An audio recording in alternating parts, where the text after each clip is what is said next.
Same same. চলো ওই যাইতেছে, আমরা ফুল কিনতে যাচ্ছি।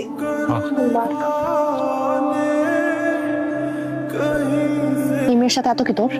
আসার পর থেকে দেখতেছি এত মাখামাখি কেন? এই মেয়ে সারাক্ষণ তোর গায়ের উপর উঠে থাকে কেন? মাথা নষ্ট হয়ে গেছে তোর। কয়দিন ধরে চিনস তুই ওরে? সারাক্ষণ দিকে ওর দিকে তাকায় থাকোস কেন? আমি তোর বউ, আমার দিকে তাকাইছিস কখনো এইভাবে? আমি সন্ধ্যা থেকে এখানে সাইজা বসে আসছি, আমার দিকে তাকাইছিস একবারও? বিন্দু, আমার কি তোর দিকে তাকানোর কথা? ভাবি, তোমার ভাইটা এত সুইট কেন বলো? আমার ভাইটাকে তোমার অনেক সুইট লাগতেছে না? হ্যাঁ, ও তো গ্রামের একটা ছেলে। হ্যাঁ, ওকে কেন তোমার এত ভালো লাগতেছে? খ্যাত হলেই বা কি? আসলে ভালোবাসার মানুষ না যেমনই হোক, তাকে খ্যাত লাগে না, তার সবকিছুই ভালো লাগে। ভালোবাসা দিয়ে সবকিছু চেঞ্জ করা সম্ভব।